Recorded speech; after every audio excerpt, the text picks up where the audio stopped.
बता सकते हैं कि कहाँ है नगर निगम उस चीज़ में, क्योंकि पानी की निकासी की अगर बात करें, सेक्टर्स जो मेन सेक्टर्स हैं करनाल के, उनमें भी कहीं ना कहीं प्रबंध नहीं है। थोड़ी सी बारिश होती है, सड़कें भर जाती हैं, किसी की दुकान में पानी घुस गया, किसी के घरों में पानी घुस गया। नगर निगम कहाँ दिखाई दे रहा है इसे? थोड़ी सी बारिश नहीं, बारिश ने बहुत लंबे समय के रिकॉर्ड तोड़े हैं। कि तेज़ बारिश के लिए सीएम सिटी को स्मार्ट सिटी कहा जाता है, तो स्मार्ट सिटी में कोई इंतज़ाम नहीं है फ़िलहाल दिखाई देता है। या जनता की अगर मैं बात करूँ, उन्हें यही दिखाई देता है कि ठीक है, पार्किंग बना दी जाती है, पार्किंग के पैसे चार्ज कर लिए जाते हैं, लोगों को कहा जाता है कि 4 व्हीलर जो है वो कुंजपुरा रोड पर ना लेके जाए, जिसकी वजह से लोग परेशान भी होते हैं। ठीक है, 2 दिन चलाई जाती है ये चीज़ें, वहाँ पुलिस को खड़ा किया जाता है, तीसरे दिन फिर से वही सब 4 व्हीलर कुंजपुरा रोड पर दिखने शुरू हो जाते हैं। क्या कुछ दीवारें स्मार्ट हो सकती हैं ना, इंफ्रास्ट्रक्चर है वो अकेला स्मार्ट हो सकता है। स्मार्ट होना है शहर में, शहर के नागरिक भी किया, क्योंकि गौशाला के नाम पे बहुत सारे दान भी दे दिए जाते हैं। जो गौशाला प्रबंधक है वो दान ले भी लेते हैं, तो क्या किस तरीके से मैनेज होगा? आप कह रहे हैं कैपेसिटी फुल है, तो इसका सोल्यूशन क्या है वो जनता जानना चाहिए। नगर निगम पे अगर मैं आरोपों की बात करूँ, पहले भी लगते आए हैं, आज भी लग रहे हैं और शायद कल भी लगते रहेंगे, तो ऐसे में ईमानदार होकर काम किया जा सकता है, करते हैं या नहीं हो पाता है? या नमस्कार, इस समय अभी लाइव तस्वीरें देख रहे हैं करनाल नगर निगम से, और इस समय नगर निगम के जो डिप्टी कमिश्नर हैं धीरज कुमार जी, वो हमारे साथ मौजूद हैं। उनसे करेंगे कुछ खास मुद्दों पर बातचीत, जनता से जुड़े हुए सवाल होंगे, तो एंड तक इस वीडियो को ज़रूर देखिएगा और कमेंट सेक्शन में अपनी राय देना बिल्कुल भी मत भूलिएगा। सर, क्या कुछ बताना चाहेंगे? सबसे पहले तो अभी जो फिलहाल खबर आ रही है कि करनाल मेयर जो हैं रेणुबाला गुप्ता, उनके हस्बैंड की तबीयत काफ़ी ज़्यादा ख़राब हो रही है, लोग भी काफ़ी ज़्यादा जानना चाहते हैं कि अब उनकी तबीयत कैसी, कोई जानकारी है इस बारे में? देखिए, ये हमें भी पता लगा है कि जो ब्रिज गुप्ता जी हैं उनकी तबीयत ख़राब है, लेकिन अभी मेदांता में एडमिट हैं। जो बात हुई है वहाँ उससे पता लगा है कि उनका स्वास्थ्य अब ठीक है, और हम सभी उनके अच्छे स्वास्थ्य की मंगल कामना करते हैं। सर, इसके बाद चलते हैं, मॉनसून चल रहा है, रोज़ बारिशें आ रही हैं, आपको भी पता है कि नगर निगम पे मतलब बहुत ज़्यादा लगातार लोग इल्ज़ाम लगाते नज़र आ रहे हैं। एक मतलब मुद्दा सा ही बना हुआ है कि नगर निगम इन एक्चुअल कर क्या रहा है, क्योंकि बाहर से बोलना काफ़ी इजी होता है, अंदर सिचुएशन क्या है वो आप लोग ज़्यादा बेटर तरीके से बता सकते हैं कि कहाँ है नगर निगम उस चीज़ में, क्योंकि पानी की निकासी की अगर बात करें, सेक्टर्स जो मेन सेक्टर्स हैं करनाल के, उनमें भी कहीं ना कहीं प्रबंध नहीं है। थोड़ी सी बारिश होती है, सड़कें भर जाती हैं, किसी की दुकान में पानी घुस गया, किसी के घरों में पानी घुस गया। नगर निगम कहाँ दिखाई दे रहा है इस समय?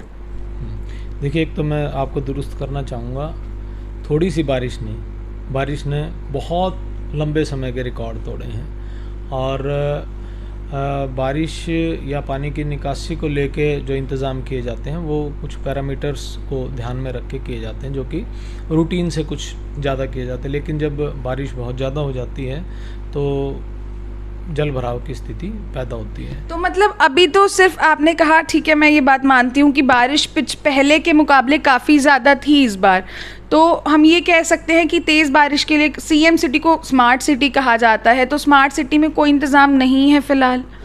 नहीं, देखिए, अगर इंतज़ाम नहीं होते तो ये पानी जो है वो कई कई दिन तक खड़ा रहता है। आप देखते हैं कि जैसे ही बारिश रुकती है, बारिश रुकने के कुछ समय बाद पूरे शहर का जो पानी है वो उतर जाता है, और कुछ ही जगह हैं जहाँ पे प्रॉब्लम आती है। सभी जानते हैं कि जो मुगल कनाल है उसी के रास्ते जो है वो पानी शहर का निकलता है। जब मुगल कनाल का लेवल अप हो जाता है तो थोड़ा सा पानी धीरे धीरे निकलता है, चाहे वो सीवर हैं या नाले हैं, तो उसमें टाइम लगता है, लेकिन बद इंतज़ामी कहीं नहीं है और समय लग रहा है। कुछ बरसात भी पहले से ज़्यादा हो रही है। आप देख रहे हो कि चाहे हम चाइना की बात करें, चाहे गुरुग्राम की बात करें, या अन्य कई राज्यों में, शहरों में जल भराव की समस्या आ रही है। उनके मुकाबले अगर हम देखें तो हमारे करनाल में इंतज़ाम काफ़ी अच्छे हैं। रही बात सुधार की, देखो, सुधार की आवश्यकता तो हर जगह है। जहाँ भी कमियां हैं उन कमियों को नोट डाउन किया जा रहा है, और उसके लिए भी जो भी ज़रूरी कदम है वो कदम उठाए जाएंगे, उन कमियों को भी दूर किया जाएगा। सर, रोड सेफ्टी को लेकर हर महीने मीटिंग्स की जाती हैं। कल भी मीटिंग हुई, उसमें नगर निगम की टीम भी मौजूद होती है। हर बार हर मंथ ये मीटिंग की जाती है डीसी साहब के साथ, जिसमें अलग अलग डिपार्टमेंट्स मौजूद होते हैं। कल आखिरकार इस मीटिंग में क्या कुछ बातचीत हुई, उसके बारे में क्या कुछ बताना चाहेंगे? क्या नए स्टेप्स लिए जा रहे हैं? सड़कों की अगर मैं बात करूँ, जगह जगह पर गड्ढे खुदे हुए हैं। थोड़ी सी बारिश आती है, थोड़ी सी, फिर मैं नहीं यूज़ करूँगी, आप ऑलरेडी बोल चुके हो, बारिश आती है तो कहीं ना कहीं मतलब करनाल में कहीं बहुत सारी ऐसी जगहें हैं, गड्ढे हो जाते हैं। अगर मैं मेन जिला सचिवालय की बात करूं, वहाँ से बाहर निकलते हैं, वहाँ पर भी इतने सारे पैचेस कल लगाए जा रहे थे कल मीटिंग के बाद। तो क्या मीटिंग में इस बार डिसाइड हुआ? देखिए, मैं उस मीटिंग में निजी तौर पर उपस्थित नहीं था, परंतु जहाँ तक बात ट्रैफिक मैनेजमेंट की है तो उसमें अकेले जो रोड्स हैं उनकी बात नहीं है। उसमें कहीं ना कहीं हमारे जो नागरिक हैं उनकी जो ट्रैफिक सेंस है वो भी बहुत महत्वपूर्ण है। उसके ऊपर भी बार बार विचार किया जाता है, लोगों को जागरूक भी किया जा रहा है। रही बात सड़कों की, सड़कें काफ़ी सारी बन चुकी हैं और जहाँ कहीं भी कोई इस तरह की कमी है वो भी हमारे एजेंडा में है। उसमें थोड़ा सा समय लगेगा, उन सब को भी दुरुस्त किया जाएगा। और जब जल भराव की जो स्थिति है वो होती है तो उस वक्त पे हर शहर में थोड़ा सा ट्रैफिक की मिसमैनेजमेंट हो जाती है, लेकिन धीरे धीरे हम उन सब का इंतज़ाम कर लेंगे। अगर नगर निगम की बात मैं करूँ, स्मार्ट सिटी की मैं बात करूँ, स्मार्ट सिटी के बहुत सारे ऐसे प्रोजेक्ट्स हैं जिसमें नगर निगम की भी इन्वॉल्वमेंट रहती है। क्या कुछ वो प्रोजेक्ट्स हैं? क्योंकि स्मार्ट सिटी के नाम पे मुझे तो सिर्फ यही दिखाई देता है, या जनता की अगर मैं बात करूँ उन्हें यही दिखाई देता है कि ठीक है, पार्किंग बना दी जाती है, पार्किंग के पैसे चार्ज कर लिए जाते हैं, लोगों को कहा जाता है कि 4 व्हीलर जो है वो कुंजपुरा रोड पर ना लेके जाए, जिसकी वजह से लोग परेशान भी होते हैं। ठीक है, 2 दिन चलाई जाती है ये चीज़ें, वहाँ पुलिस को खड़ा किया जाता है, तीसरे दिन फिर से वही सब 4 व्हीलर कुंजपुरा रोड पर दिखने शुरू हो जाते हैं। क्या कुछ बताना चाहेंगे? देखिए, मुझे लगता है कि आपके सवाल में ही आपका जवाब है। स्मार्ट जो है वो होना किसको है? ना तो दीवारें स्मार्ट हो सकती हैं, ना इंफ्रास्ट्रक्चर है वो अकेला स्मार्ट हो सकता है। स्मार्ट होना है शहर ने, शहर के नागरिकों ने। तो मैं सभी नागरिकों से अनुरोध करना चाहूँगा कि वो अपने शहर को स्मार्ट बनाएं। हम कर क्या रहे हैं कि हम सारी चीज़ें प्रशासन पे छोड़ रहे हैं कि प्रशासन प्रयास करे और शहर को स्मार्ट बना दे, जबकि ये कतई संभव नहीं है। जब तक हमारे शहर के जो नागरिक हैं वो जागरूक नहीं होंगे। मैं मानता हूँ कि करनाल शहर के नागरिक जो हैं बहुत शुद्ध नागरिक हैं, जागरूक नागरिक हैं, उनसे भरपूर सहयोग भी मिलता है और उन्होंने सदा करनाल शहर को नंबर 1 बनाने के लिए, चाहे क्षेत्र कोई भी हो। अभी जो हाल ही में स्वच्छ सर्वेक्षण हुआ उसमें लगातार पूरे राज्य में पहला स्थान करनाल ने बनाया हुआ है और बहुत सारे सुधार जो हैं वो किए हैं और बहुत सारे सुधार जो हैं वो करने की आवश्यकता है। सर, स्वच्छ सर्वेक्षण की आप बात करें, अभी पीछे भी जो है करनाल 17 नंबर पे आया था सफाई के मामले में, काफ़ी अच्छा उसने रैंक जो है प्राप्त किया। लेकिन बहुत सारी जगहें मैं ऐसी गिनवा सकती हूँ जहाँ पर अभी कल परसों भी मीडिया में खबरें चल रही थी, सेक्टर 6 वाला चौक ले लीजिए, मतलब कहीं पर भी डंप कर देते हैं गंद। कोई ऐसे डस्टबिन्स वहाँ नहीं रखे हुए हैं, खुले में गंद पड़े हैं। वहीं पर जो है गाय को वैसे हम लोग माता का दर्जा देते हैं, वहीं पर जो है वहीं प्लास्टिक गायें खाती नज़र आ रही हैं। उसके लिए क्या कुछ कहना चाहेंगे? क्योंकि मीडिया का काम है चीज़ें दिखाना और आप लोगों का काम है उस चीज़ को, उस प्रॉब्लम को कहीं ना कहीं ख़त्म करना। लगातार खबरें दिखाई जा रही हैं उस पर, लेकिन कोई एक्शन अभी तक नहीं हुआ है। क्या कुछ कहना चाहेंगे? देखिए,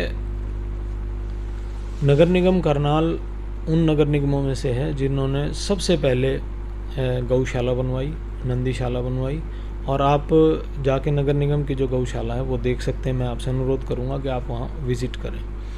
उस गौशाला में जो कैपेसिटी है वो कैपेसिटी फुल है। नगर निगम करनाल क्षेत्र को हम कई बार आवारा पशु मुक्त बना चुके हैं, लेकिन हमें समझना होगा कि आवारा पशु जो हैं उनसे हमने शहर को मुक्त कर दिया, फिर आवारा पशु आ जाते हैं। करनाल शहर के चारों तरफ बहुत सारे रूरल एरिया है, बहुत सारे गांव लगते हैं। अब वो पशु वहाँ से, या जो डेयरी संचालक हैं वो जो पशु उनके काम के नहीं रहते, या फिर जो नागरिक हैं वो पशुपालन में हैं और वो पशु उनके काम के नहीं रहते, वो उनको बार बार बाहर छोड़ देते हैं। तो सर, इस चीज़ का क्या सल्यूशन रहेगा? क्योंकि अभी कुछ दिन पहले मैं असंध गई, करनाल में ही आता है, एक रोड के ऊपर सिर्फ एक मेन जो वहाँ का गुरुद्वारा चौक है, गुरुद्वारा रोड है, उस एक मेन रोड के ऊपर एक ही बार में मैंने 100 से 150 गाय देखी। सिर्फ और सिर्फ, मैं ज़्यादा नहीं कहूँगी, 500 मीटर के डिस्टेंस में 100 से 150 गाय वहाँ पर बैठी हुई थी। वो वीडियो भी मेरे पास है, मैंने लाइव भी किया, क्योंकि गौशाला के नाम पे बहुत सारे दान भी दे दिए जाते हैं। जो गौशाला प्रबंधक है वो दान ले भी लेते हैं। तो क्या किस तरीके से मैनेज होगा? आप कह रहे हैं कैपेसिटी फुल है, तो इसका सोल्यूशन क्या है, वो जनता जानना चाहती है। देखिए, सॉल्यूशन, बहुत सारे सॉल्यूशन ऐसे हैं जो सीधे जनता के पास हैं। प्रशासन कितने ही प्रयास करे, उसमें अकेला प्रशासन जो है वो कामयाब नहीं हो सकता। जब जो पशुपालक है वो अपनी जिम्मेदारी समझेगा कि अगर मेरा पशु जो आज मैं रख रहा हूँ वो दुधारू पशु है या उसको किसी भी दूसरे प्रयोग में वो ला रहा है, और जैसे ही वो पशु उसके काम का नहीं रहता, सबको पता है कि पशु की एक आयु है, उस आयु के बाद वो चाहे तो वो दूध देना बंद कर देगा या वो काम करने में सक्षम नहीं होगा, तो उसके बाद उसको लावारिस छोड़ दिया जाए। प्रशासन कितने इंतज़ाम उसके लिए करेगा? तो कहीं ना कहीं प्रशासन के साथ साथ जिम्मेदारी नागरिकों की भी बनती है कि जो भी हम कार्य कर रहे हैं उस कार्य के प्रति जो जिम्मेदारी हैं, हम उस कार्य के जो अधिकार हैं उन अधिकारों की तो बात करते हैं, उसके साथ जुड़े हुए जो कर्तव्य हैं उनकी बात नहीं करते हैं। जब सभी कर्तव्य निभाएंगे तभी एक अच्छा समाज, अच्छा देश, अच्छा क्षेत्र बन सकेगा। तो इसके लिए मैं सभी से अनुरोध करता हूं कि देखिए, नगर निगम है या जिला प्रशासन है, उनके पास किसी भी तरह के पशु जो हैं वो नहीं पाले जाते और ना वो पशु प्रशासन के द्वारा छोड़े जाते। वो कहीं ना कहीं, चाहे वो डेयरी जो संचालक हैं वो पालते हैं या दूसरे जो आम पशुपालक हैं वो पालते हैं, पशु उन्हीं के द्वारा छोड़े जाते हैं। वो भी अपनी जिम्मेदारी का निर्वहन करें। अगर उस पशु से उन्होंने लाभ लिया है तो जब उसकी जिम्मेदारी बनती है तो कुछ दिन उसकी जिम्मेदारी भी निभाएं। सर, वहीं अगर मैं बात करूं, हमारे करनाल के ही कुछ लोग हैं, राजेश शर्मा जी हैं, बहुत सारे लोग ऐसे इस समय पोस्ट कर रहे हैं कि अवैध कॉलोनियां हों, अवैध चीज़ें हों, उस पर अगर जैसे मॉडल टाउन में भी बहुत सारी अवैध जगहों पर जो है रेजिडेंशियल चीज़ें बनाई जा रही हैं, उस पर कार्य नहीं किया जाता, लेकिन जब गरीबों की बात आती है तब पीला पंजा फटाफट चला दिया जाता है। ऐसे लोगों के मन में एक डाउट लगा लीजिए या लगातार जो है नगर निगम पे आरोप इस तरीके के लगते आए हैं, उनको किस तरीके से आप बताना चाहेंगे, डिफेंड करना चाहेंगे? देखिए, इसमें डिफेंड करने की बात नहीं, मैं सीधे तौर पे कहूँगा कि बहुत सारी कानूनी पेचीदगियाँ हैं जब कोई अधिकारी कोई भी फैसला लेता है या कोई कार्रवाई करता है तो वो बाध्य है कि उन नियम कायदों के तहत ही कार्रवाई करे। और वो जो नियम कायदे हैं वो कई बार इस तरह के हैं कि एक पर्टिकुलर सिचुएशन में आम आदमी जो है उनको नहीं समझ सकता। जैसे मान लो, कई बार ये कहा जाता है कि नोटिस देते ही क्यों हैं? नियम है, कायदा है कि आप कोई भी प्रशासनिक अधिकारी या कोई भी विभाग कार्य करने से पहले, किसी के खिलाफ कार्रवाई करने से पहले उसको नोटिस देगा। ये नेचुरल जस्टिस के अंडर आता है। अब ये कहा जाता है कि जी उनको नोटिस क्यों दिया गया, सीधा जाके कार्रवाई कर दे। देखिए, अब दोनों ही सिचुएशन प्रशासन के लिए जटिल हैं कि अगर नोटिस देते हैं तो वहाँ मान लो उन्होंने काम बंद कर दिया या 7 दिन का नोटिस दिया तो 7 दिन का समय उनको मिल गया। आम आदमी को लगता है कि नहीं, नोटिस दिया ही क्यों, जाके सीधे कार्रवाई कर दें। ऐसा नहीं हो पाता। बहुत सारे जो अधिकारी, जो नागरिक है, उसके कुछ अधिकार हैं कि वो उन अधिकारों के तहत, चाहे वो कोर्ट में जाने की बात है या किसी सीनियर ऑफिसर के पास जाने की बात, उसका अधिकार, उसका हनन नहीं किया जा सकता। तो वो कुछ कानूनी पेचीदगियाँ हैं जिनके चलते कई बार कार्रवाई में देरी होती है। और मैं 100% ये भी नहीं कहूँगा कि हमेशा ऐसा ही होता है। पूरे सिस्टम में बहुत बड़ा परिवार है, कई बार किसी न किसी के स्तर पर चूक भी होती है तो उसको खामियाजा भी भुगतना पड़ता है। एक आखिरी क्वेश्चन जो शायद थोड़ा पर्सनल भी होगा कि नगर निगम पे अगर मैं आरोपों की बात करूं, पहले भी लगते आए हैं, आज भी लग रहे हैं और शायद कल भी लगते रहेंगे, तो ऐसे में ईमानदार होकर काम किया जा सकता है, करते हैं या नहीं हो पाता है, या क्या कुछ लोगों को कहना चाहेंगे? क्योंकि अभी बहुत सारे लोग इस पर भी कुछ ना कुछ नेगेटिव कमेंट ऑब्वियसली करेंगे। जहाँ नगर निगम की बात आती है वहाँ नेगेटिविटी पहले आ जाती है, क्योंकि अभी बारिशों के दिन गए हैं। लोग वो सिचुएशन नहीं देखेंगे कि बारिश पहले से ज़्यादा थी, बल्कि वो चीज़ ज़्यादा देखेंगे, पानी की निकासी के प्रबंध उतने अच्छे नहीं थे जितने अच्छे एक स्मार्ट सिटी में होने चाहिए। तो ऐसे में किस तरीके से आप एक ईमानदार ऑफिसर की जो है छवि छोड़ते हैं, या किस तरीके से काम करते हैं, मैनेज करते हैं? देखिए, मैं तो ये कहूँगा कि सभी को ईमानदारी से काम करना चाहिए और जो हमारा कर्तव्य है वो कर्तव्य हमें निभाना चाहिए। रही बात इस बात की कि आपका सवाल ये है कि क्या ईमानदारी से काम किया जा सकता है, मैं कहूँगा कि बिल्कुल किया जा सकता है। क्यों नहीं किया जा सकता? ईमानदारी से काम करते हैं तो और अच्छे से काम भी किया जा सकता है और व्यवस्थाएं भी सुधारी जा सकती हो। ऐसा नहीं है कि व्यवस्था में सभी लोग जो हैं वो बेईमान हैं। बहुत सारे लोग हैं जो ईमानदारी से काम करते हैं और मैं सबसे यही अनुरोध करूंगा कि सभी ईमानदारी से काम करें, अपने कर्तव्य का निर्वहन करें। तो ये थे हमारे साथ धीरज कुमार जी, जिन्होंने बताया किस तरीके से अगर हम स्मार्ट सिटी की बात करें, वो सिर्फ अधिकारियों प्रशासन से स्मार्ट नहीं बन सकती है, उसमें सहयोग देना होगा जनता को भी उतना ही, जितना प्रशासन कोशिश कर रहा है, जितना अधिकारी कोशिश कर रहे हैं। वीडियो को शेयर करना बिल्कुल भी मत भूलिएगा। लाइव तस्वीरें आप देख रहे थे मेरे यानी नीरा माटा के साथ टिप टॉप हरियाणा पर।